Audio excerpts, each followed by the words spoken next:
Our next speaker will now touch upon how we should be leading with Zen. Are you guys excited about it? Yes. So Sandeep Nath is best defined as an inner power coach. And one of the well-accepted trade-offs, according to him, is leading organizations today is stress. Can we adopt a set of habits that leads to stress-free leadership? Our next speaker, Sandeep Nath from India, has distilled ancient wisdom from Japan, China, Tibet, and India. He has been the CEO of communications consulting company, has worked in villages across India, and has conducted talks and workshops across 4 continents. His address today is on leading with Zen, 9 Zen habits that take the stress out of leadership. May I request you all to give a rousing welcome to Sandeep Nath. Thank you. Thank you, Ritu. Thank you, everybody. It is such a privilege to be at this in this August gathering. And it's so wonderful that we are in a position to start this session today with knowledge from Zen, which, as many of you would probably know, comes from the land of the rising sun, starting from the sun. How cool is that? But a few years ago, I spent a few months in New Zealand. And that's when I learned something very interesting, that truly the sun rises there. And that's the first country to get the sun. It wasn't on your map, Neha, but there's a lot of culture out there. There are also a lot of sheep farmers out there. And that's very interesting because these guys caught my attention. I learned for the first time, interacting closely, that when you are leading sheep, you're leading them to a place where you can shear them and use the wool. That's the more profitable part of everything. But in the process of leading, the shepherd, the sheep farmer, has to remember that the sheep have to be happy. They have to eat right, they have to graze well. They have to stay away from poisonous plants, and they have to make more sheep. But doing all of that, they have to get to the sheep shearer in time. And if by any chance, and this is a question to you, if night falls and the sheep farmer has not reached the shearer, is any of the sheep going to say, "Sir, we were headed for the sheep shearer"?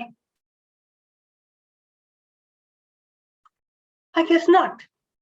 Now the sheep is going to tell the leader where to be led to.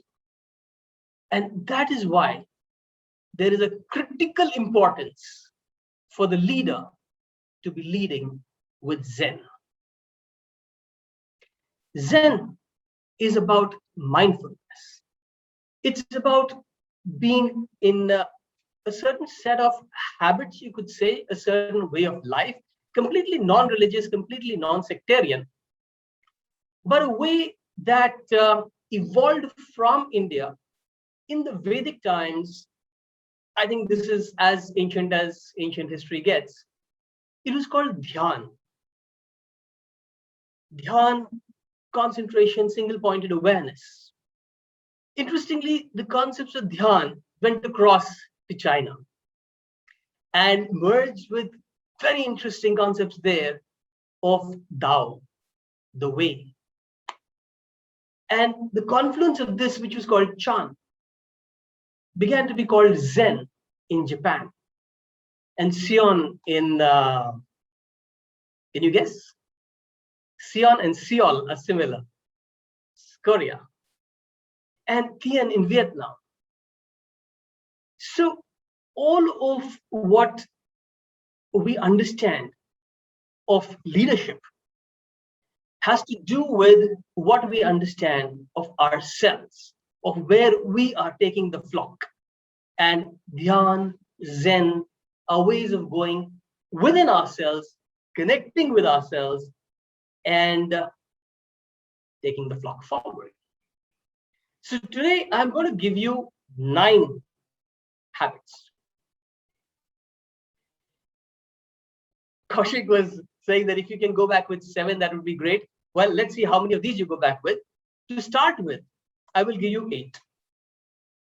And then for the 9th, I'm going to ask you a question. So this is only so that you pay attention to the first 8. And then the one person who answers that question in the chat box gets a very, very special gift from me. I'll tell you about it later. What's important right now is the first 8 habits, and then paying close attention, and I will repeat this, to what is the 9th, what it could be. It's going to come from you guys. Let's start, right? Awesome. Serving.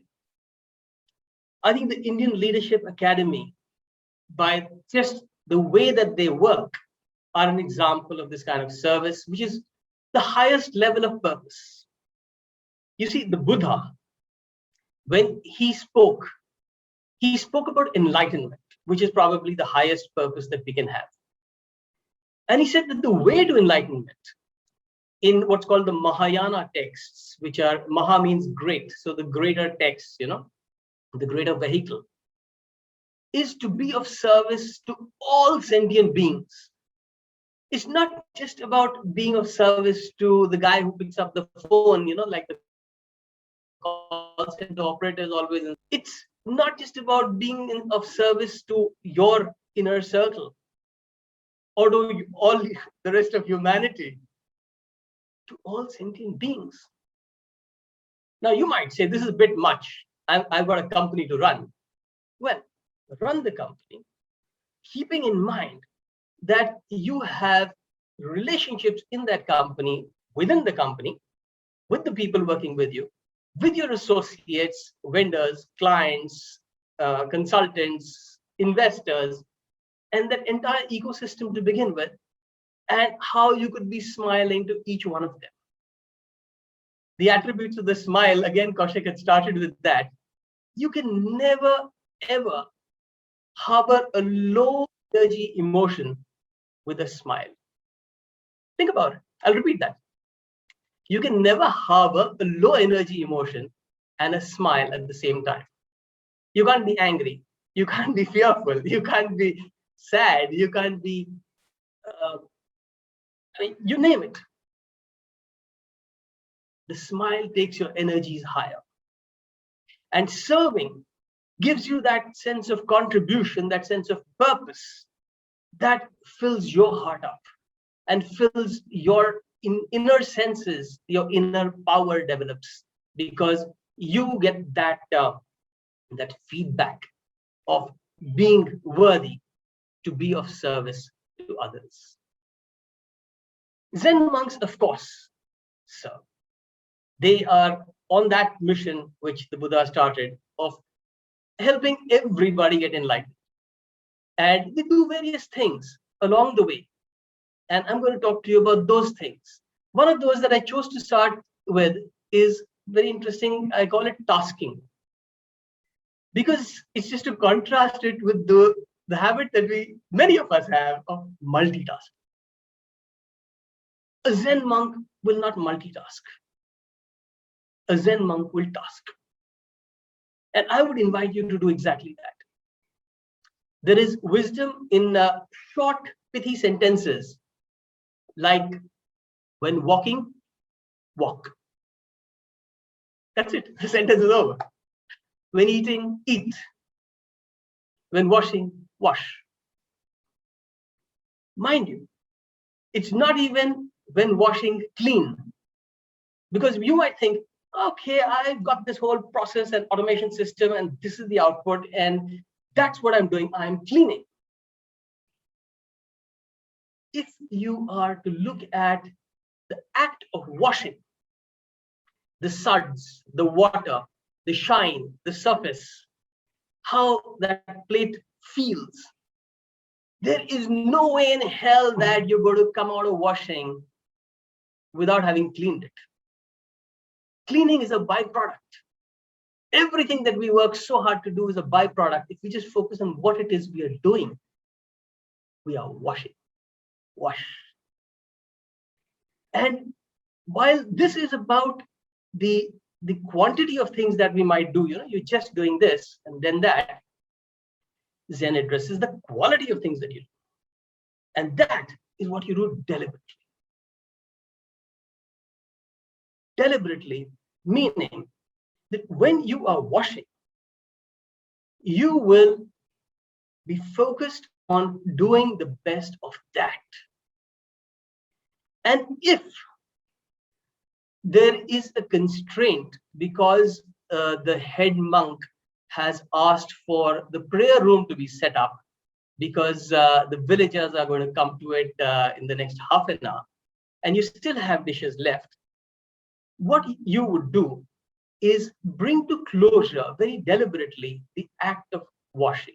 I'm just continuing with that example because you've got your heads around it. And you would keep all the soapy plates on one side stacked up. You would clean the counter and you would hang the dry the cloth. And then you would go to the prayer room, set up the prayer room. And once you set up the prayer room, because that would take about whatever 10, 15 minutes to do, you would then come back and resume with equal deliberateness the act of washing. Likewise, everything. Now, that's what you want to bring about in your businesses. And I was so excited to read so many autobiographies and biographies of people who have run huge enterprises and positions of great responsibility, and not all spiritual people like Gandhi or Teresa, but even people like Richard Branson. And if you read his biography, he for those who don't know, he's probably got $1 billion industry in 6 different verticals. So that's a lot of multitasking that he could be doing. But he is very deliberate about spending what time he's got in aviation, and then moving over to media, and then moving over to music, and he writes about it. And if that works for a guy who's a multi-billionaire, probably work for you and me, if that's your pursuit. Because the principle goes unchanged from 5000 BC to now and maybe 5000 AD. So being deliberate and tasking are the qualitative and quantitative aspects. But this might make you wonder, man, I'm not going to get very much done if I do just this. And that's where you've got to look at what's necessary. A Zen monk lives the entire life with whatever he can carry in a towel on his shoulder. That's all he needs. He goes out serving, he's got an alms bowl to get his food. I'll talk more about why that bowl, some of you might wonder. But he's got very clear ideas of what is what we call minimalistic, simple living. You could do that too. Start by examining your table. Look at what is the kind of clutter that you have around it. Look at your inbox. Now I'm provoking some of you. Look at your desktops, your folders. Do you need all those things right now to stare at your face? Because if they are, somewhere in the depths of your mind, they are stressing you out. That, hello, I'm still unattended. And why? What is the wisdom in living that life, inviting that kind of stress, when you can procrastinate on purpose? You will find somebody to delegate that to. You will find that the whole activity becomes irrelevant, perhaps, if you just give it time, because things are constantly changing. What's important is what's necessary now. And keeping that necessity of the now as your purview, as what's in your focus, is a great habit, not only for yourself, but for everybody working around, so that there is cohesion, there is unison, and people are focused on doing, like somebody said, a very nice way of putting it, making the main thing the main thing. That's it. Often we talk about the main thing, and our juniors are talking about things on their minds, which we don't value because they're not main to us. And we start conflict, and we start a lot of emotional reactions. And all of it is because we haven't outlined and defined with our people what's necessary, what's the main thing. And how would you define it with your people unless you engage with them? So engaging is something that was monks do. And this is where I come back to that bowl. It's all very well to think that I am way more well read as a monk than these chaps in the village down the hill. I sit on top of the hill without distractions. I go deep within myself. I explore that inner power. And when those villagers come up to me, then I disseminate the words of the Buddha and blah, blah, blah. Because it is my purpose to serve them and hope they practice what they are told and they will be enlightened. But that could be the way. But no, the monk will go down to that village at the bottom of the hill and beg for food, so that this monkey mind of ours, which has this ego inside it, is kept under check.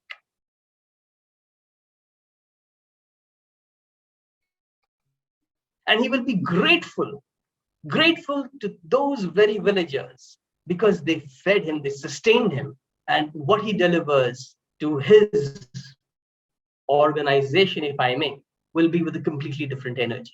We talk about servant leadership all the time. We will talk about it in this conference eventually sometime. But to serve, and to serve with that vision of being a contributor, and B, to serve in a manner that is not driven by ego, comes when you engage with your community. And it's only as a leader if you engage with your vendors, if you engage with consultants, associates, partners, suppliers, and clients. We deal with our clients because that's where the money comes from. But unless you deal down the supply chain and cross, you will not be able to empower the supply chain with the ideas and the to-dos that would make it a lot more productive and efficient. It's only through that engagement that you realize what is going to make this employee work better. It's not what you think, it's what they think.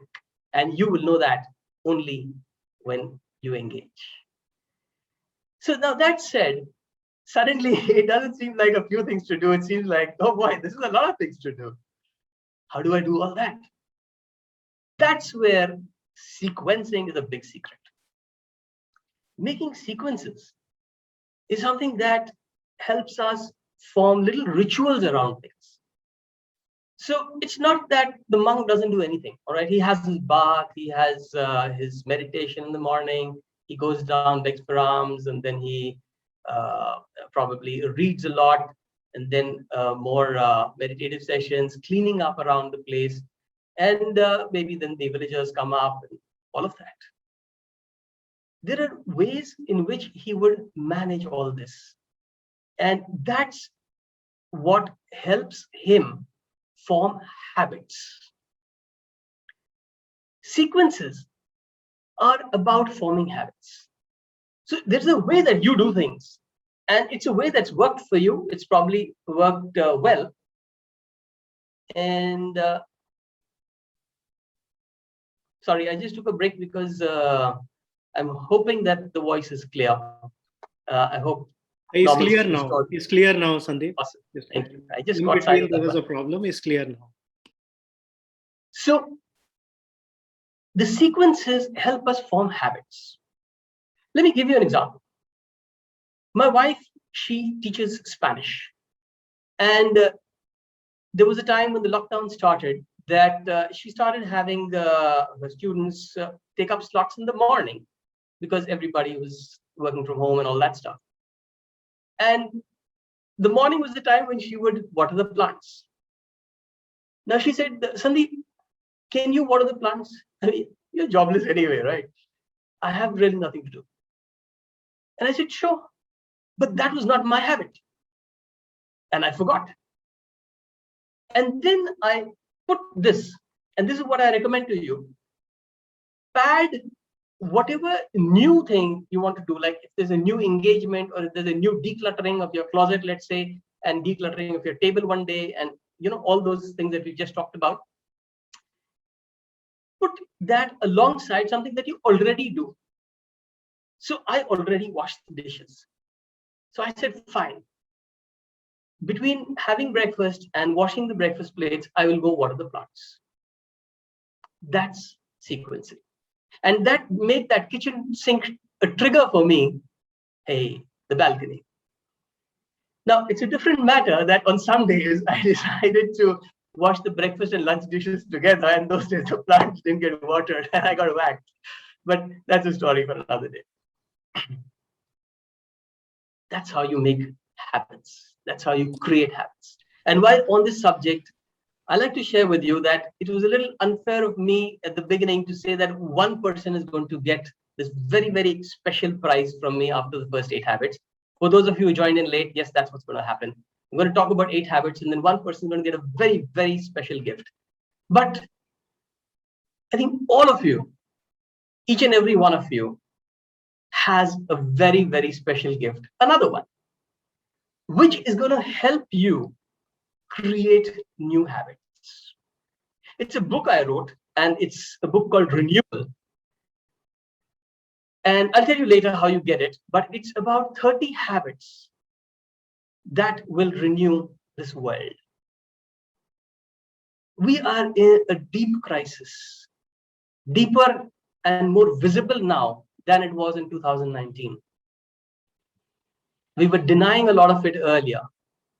But renewal is about how we can change human consciousness through just 30 habits to renew the world, inside and around.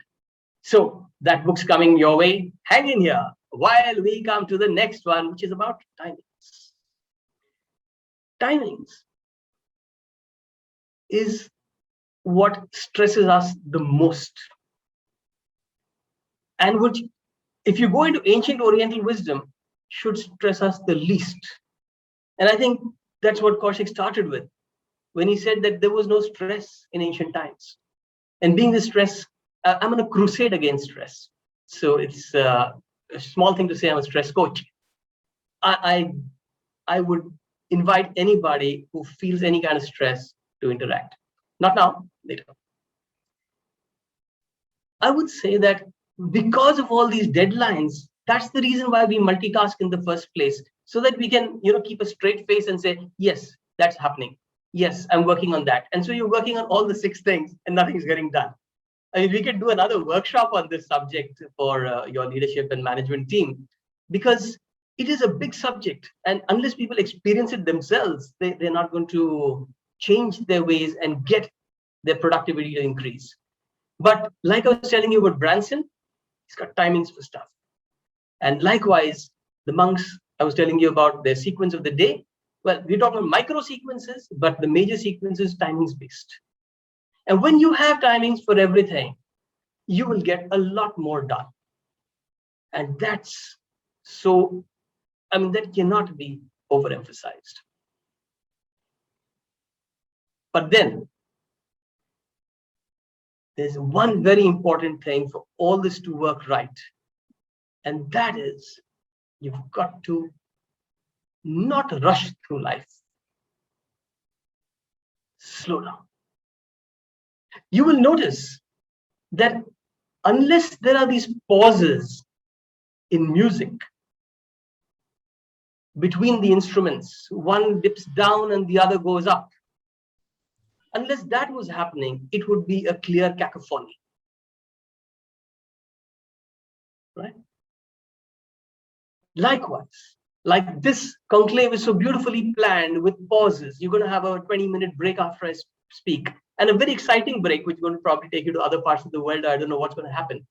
But what that does in your life is it gives you those buffers, and it also gives you the time to breathe. And breathing is, there's nothing more important than breathing, because that's the one thing that if you stop doing, you're not doing anything else. Remember that. Stop breathing, nothing else matters. So having that time to breathe, that's what you want to build into your life. And that's how your life becomes a harmony. It becomes a music, because there is a flow that you get into, and you get into it very naturally. Very naturally. In fact, as naturally as this question is going to be answered by many of you. And for those of you who've forgotten, the first person to answer the question that's coming up after these 8 habits, the first person is gonna get a talk at their organization or in their group, in their circle, by me, at absolutely no charge, on the subject of how you can increase your revenues without spending anything extra. How many of you would like that? How to increase your revenues without spending anything, no time, no money, no extra effort. You are going to get a 1-hour talk for everybody that you want, anyone you can arrange. And all you have to do for that is connect with me. The modus operandi we'll take for that, I'll tell you right away, so that we don't have to do all that after the question, and we can continue with the talk. You have my site, sandeepnath.com/AMA. AMA is Ask Me Anything, but just sandeepnath.com/AMA.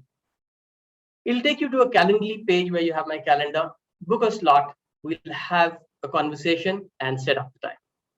Right? Now, let's see which one of you, and this is where I'm going to be looking at the chat box very soon, is going to get the 9th habit, the 9th Zen practice.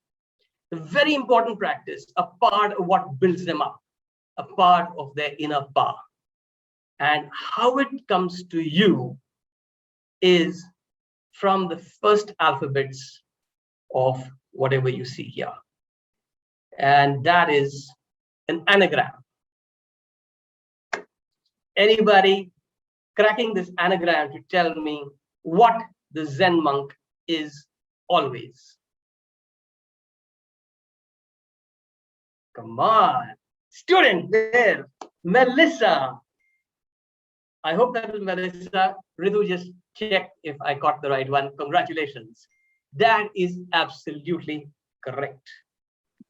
Zen leadership is about always learning. You've got to be curious. Curious about your engagements. Curious about your purpose. Curious about the task on hand. Curious about what you need and don't. Curious about how other people do this. And you're at the right place at the right time. Because here, for today and tomorrow, all the sessions, you've got a wealth of the world's best wisdom coming at you. And all you have to do is absorb it. This Global Leadership Conclave is all about bringing wisdom that we've always had, but we're too busy while designing our modern lives and businesses. We were too busy to incorporate them.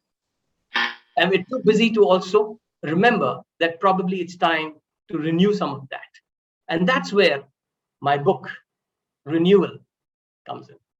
And I said, I'm going to give this to all of you absolutely free, because all you have to do is hop across to renewalism.com, read a little bit about it. You could look inside, read the preface. It will tell you exactly how important it is, and why this is the time for renewal. And then click on get a copy and download your copy. Renewal is going to set humanity off on this path of renewing ourselves, self-renewal, renewing our relationships with others inside and outside the organization, everybody, and renewing the relationships with the outside environment, symbiotic renewal. And third is systemic renewal, where we develop those habits of looking at or re-looking at the systems that have stopped serving us. Stuff like telecommuting and online schooling, which the pandemic forced onto us, could have been done over 3-4 years by design. This book was written in 2019, pre-pandemic. It was divinely channeled to me.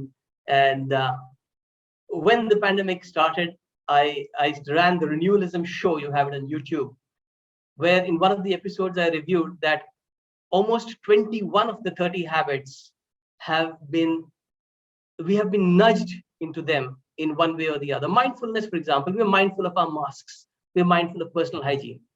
Now, the need for renewal is that when times get better, are we going to regress to our old zombaic ways, or are we going to progress that mindfulness, that wisdom into what we consume, into how much we consume, into what we do, and so on and so forth?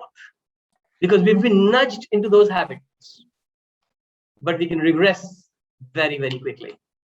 So, being a student myself, I would like to end with words from one of the greatest living Zen masters, a master of mine as well, Thich Nhat Hanh, a Vietnamese based in France. And there are two very important words in this statement that he makes. We have more possibilities available in each moment than we realize. Moment. Because we are not with the moment, we are either in the past or in the future, most of the time. We are not doing in the moment what's going to build the better future. The future is not coming about unless you do something about it now. It's not coming about because of anything you did in the past, because everything can be changed right now. And that's why the second word is possibilities. And possibilities, friends, is a quantum word. And I refer to it in the book as well. The possibilities of changing anything, the Heidelberg's uncertainty principle, when you focus on something, it moves. It's not there. Because when you are trying to observe, the realities change. And that's why this whole practice of being an observer all the time, which the meditators from the East and the West made a part of their inner grain and converted to their inner power. That's what brings about possibility. So anything is possible. We love to say things like that, but the truth of it comes from ancient wisdom. And it's so fantastic that you've chosen to be at this conclave. Enjoy the rest of the speakers. It's been wonderful sharing this message with you. Have a wonderful, wonderful day. Thank you, Sandeep. Thank you for that great insight on inner peace, being mindful in the power of now. And what my personal takeaway from your speech is minimalistic living. I really love it. I think we all really need to declutter in our home space and think about minimalistic living.